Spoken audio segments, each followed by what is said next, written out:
Good afternoon from a very hot, mind-melting, no clouds, blue sky, going to Tunisia soon. I just mentioned that. Just beautiful. But Peterborough, just have a look at this. There's about 110 litres of micro K1. Bear that in mind. Grass has been cut. Cat working today. Flowers are coming on. It's absolutely awash with colour. I've got my little workstation going on here. So the plan is to remove all the existing LX13 which was mixed in with the micro. That's been sieved. This is the final tub. I've had 4 of these tubs to do, so it's been a bit mind numbing but strangely therapeutic. Pond is looking well. The water level is well up, but I'll tell you why in a minute.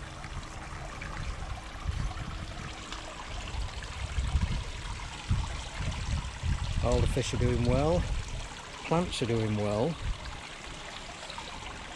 but the water level, ooh,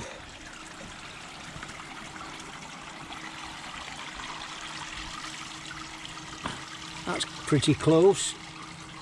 New fish is settling in well that we got from Crafty at Perfect Aquatics. They're doing absolutely fine. So moving on. 1.5 joint on top of the upflow, cover for the upflow. What am I up to? Right. This upflow needed a massive clean out, and in the process I've removed all the micro K1 because even after 2 years it was jamming. The solenoid open, there's solenoid, so that's why I'm currently sieving it out. So I've taken the cylinder out, giving it a good clean. When I get, now then, there was 15 inch of micro K1 and I found the system really struggled, so I'm going to drop it to 10 inch and see how it copes then. Since I've started messing around with the dynamics of the water level's gone up and I was just losing water and overfish down the overflow, so I've just basically blocked the overflow. I'll get back to that when I know what's going off. And then in here there's now a total of 75 litres of Oasis LX13 intermixed with already processed, can't think of the word, my mind's melting, already bacterialized. I might keep that one. Oh, excuse me.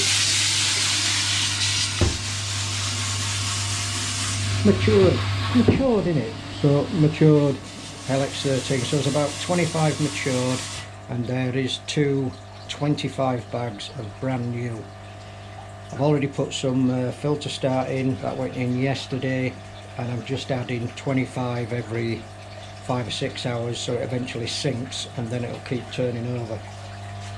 As you can see, even though the water level is up, it's still demanding water.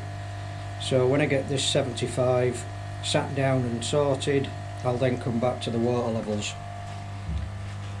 I think what I might need to adjust is that height in there. I'll have a little play around with that, but I don't want to do too much because as you can see it is 22.3 degrees. So like I said, my next job is just to fill that up, get that going, and then the polisher can start. The floss in the top of the shower, I am forever cleaning that out. These almost within a couple of degrees over the last couple of days, the fish have gone mental, chasing each other around, eating like pigs. It's incredible how the change has come about. So I'll leave it there. As I say, Cat's working. Cat might have something to say, and I'll get back to you when I've got my upflow flowing. Right, jump forward a few hours.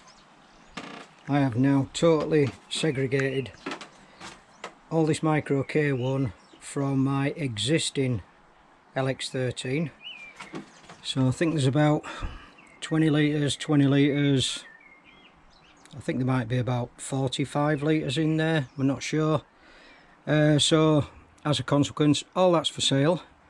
I think I can safely say that any malformed pieces must have come out in the last 2 years. Anybody wants to buy it, just ping me a message. Don't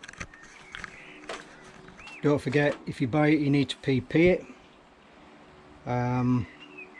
I'll let you decide how much you want to bid for it, if you want all of it or a small bag, big bag, whatever. I won't post it. For those people that skip forward on the video, I won't post it. Let's see how I've gone on with today's shenanigans. None of this has been expensive. Yeah, so I'll walk behind you. Just you go first.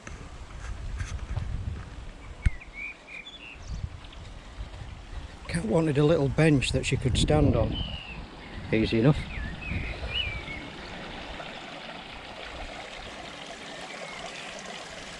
Fish are feeding well,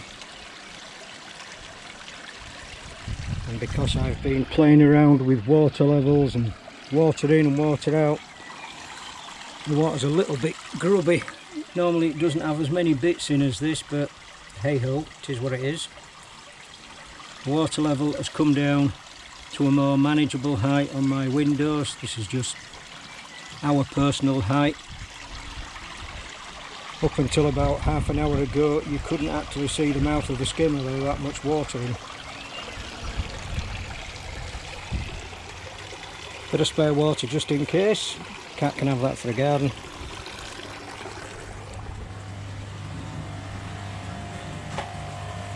So previously this had K1 in the upflow, and there was 15-inch of K1.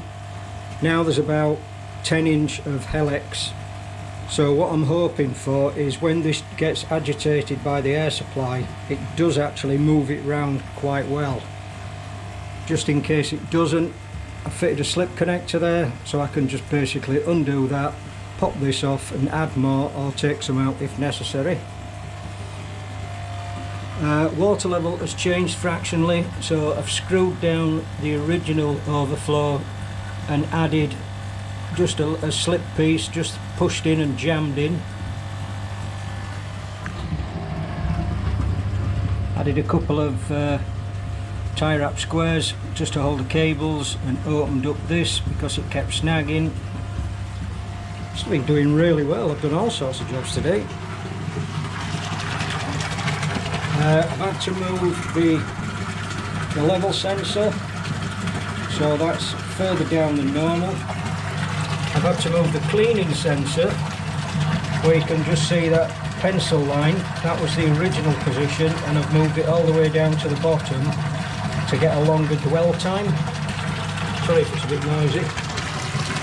This is the bio side. There's currently 75 litres in there, so I'm just going to hold off putting any more in for the time being, just to see how that reacts, and especially I don't want to see any bubbles over the pump outlets. We shall see.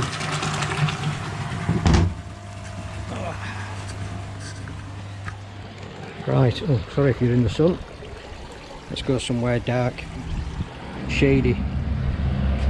Right, that's about it for what I wanted to do.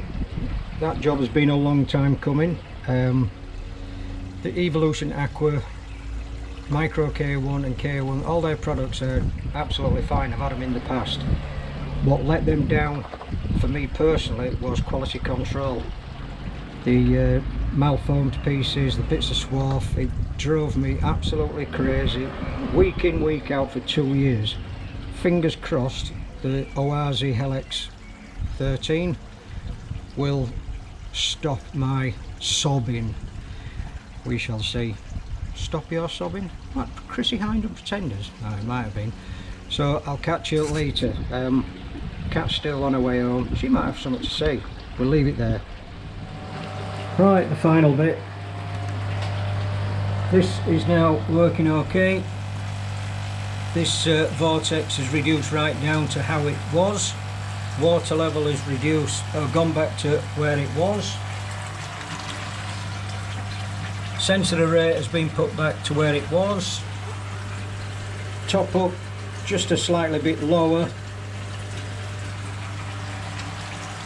And what I found is I had a blockage in the bottom drain pipe. So I used this rodding point and took out nearly 2.5 pounds of weed, which come flying up into the dirty part, and turned the drum over at least 12 times to clean it.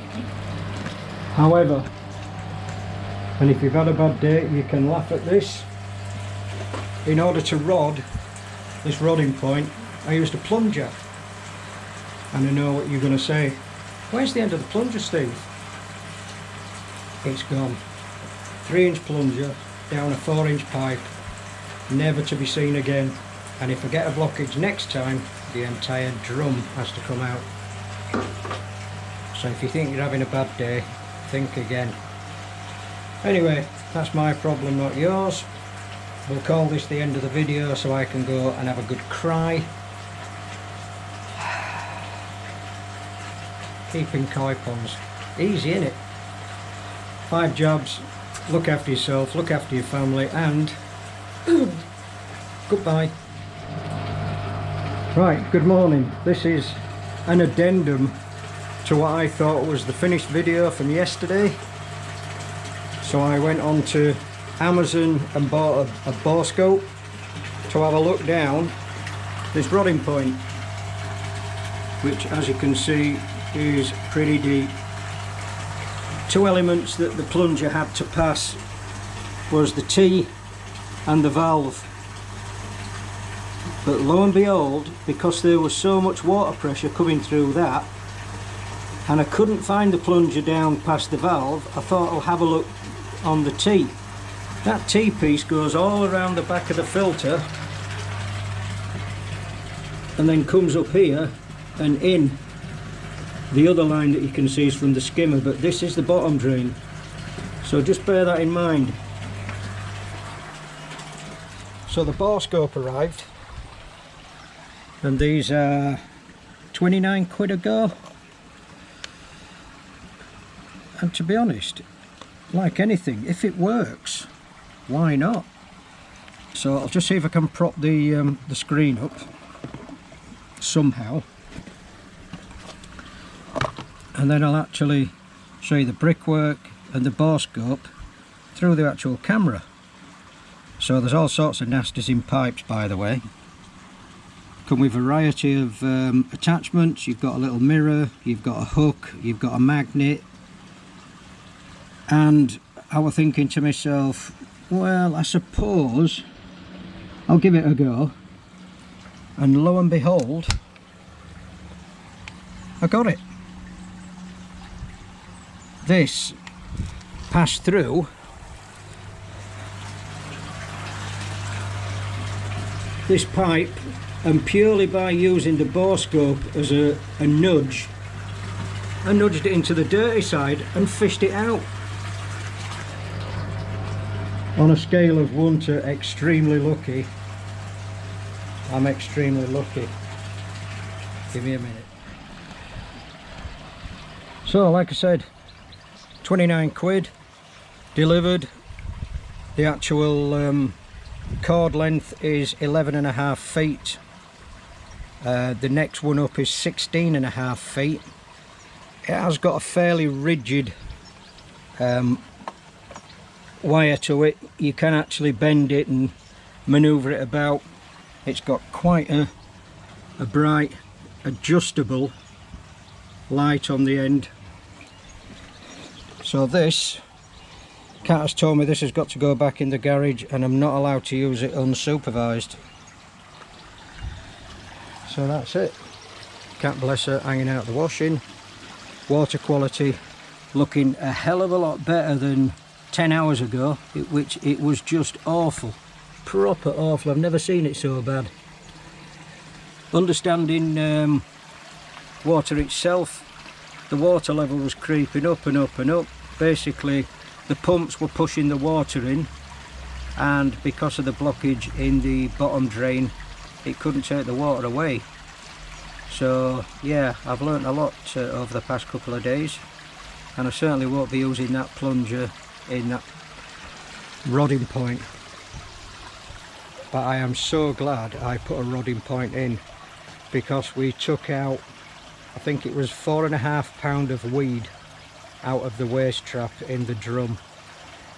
So rodding points, winners, bottom drain flushes, winners.